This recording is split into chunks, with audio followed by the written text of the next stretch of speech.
सारे CA inter मे 26 बच्चों का एक ही सवाल है मुझसे कि सर क्या इस मे 26 एग्जाम के लिए जनवरी 26 के कंपैरिजन में कोई अमेंडमेंट है क्या। दोस्तों मैं आपको एक चीज, ये एकदम शॉर्ट वीडियो होने वाला है, एकदम बढ़िया वीडियो होने वाला है, फटाफट पॉइंट टू पॉइंट आपको सारी बातें समझा देता हूं कि क्या अमेंडमेंट हुआ है, क्या अमेंडमेंट नहीं हुआ है, ये सारी चीजों को मैं आपको बता दूंगा। चैनल पर नए हो तो जरूर से सब्सक्राइब कर देना और वीडियो को लाइक जरूर से कर दीजिएगा।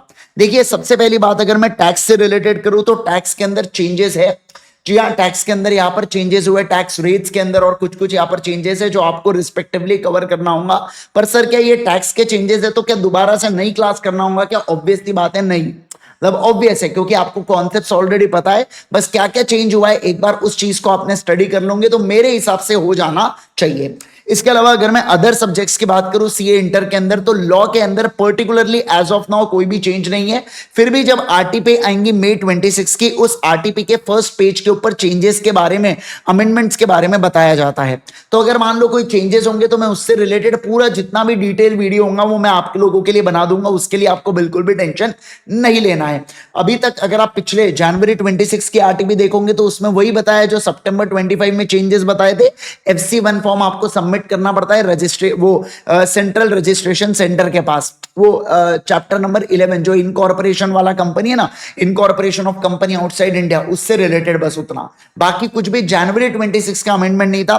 स्मॉल कंपनी की डेफिनेशन 99% है कि वो मे 26 अटेम्प्ट से एप्लीकेबल नहीं होंगी, 99% है।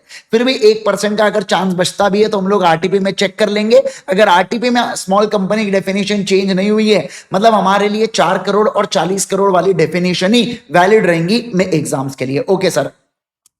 बाकी सच अदर सब्जेक्ट की बात करूं तो इसके अंदर कोई भी चेंजेस नहीं है।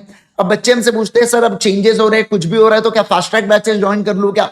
मेरा प्राइमरी आंसर होगा इसके अंदर नहीं, आपको कोई बैचेस वगैरह ज्वाइन करने की जरूरत नहीं है। ऑलरेडी आपने जो क्लासेस कर रखी है वो सफिशिएंट अपने आप में इनफ है। हाँ, लेकिन अगर आपके कॉन्सेप्ट्स वीक है, अब कॉन्सेप्ट वीक है या नहीं है ये आपको चेक करना होगा खुद से, खुद का एनालिसिस आप करोगे कि कॉन्सेप्ट वीक है या नहीं है, एंड अकॉर्डिंगली फिर आप यहाँ पर फास्ट ट्रैक बैच को ज्वाइन करना चाहे तो कर सकते हैं अगर कॉन्सेप्ट वीक है तो। देखो एक चीज ध्यान रखना, कोई चीज आप रिटेन नहीं कर पा रहे हो या उसके क्वेश्चन एंड आंसर्स की प्रैक्टिस नहीं की है तो आप उसको ये नहीं बोल सकते कि कॉन्सेप्ट्स वीक है करके। आपको अगर लॉजिक पता है कि क्यों ये प्रोविजन पढ़ रहे हैं, क्यों ये सारी चीजें पढ़ रहे हैं, तो उस केस के अंदर फिर आपको कोई क्लास वास करने की जरूरत नहीं है। बस आराम से रिवीजन करना और क्वेश्चन एंड आंसर्स की प्रैक्टिस करना।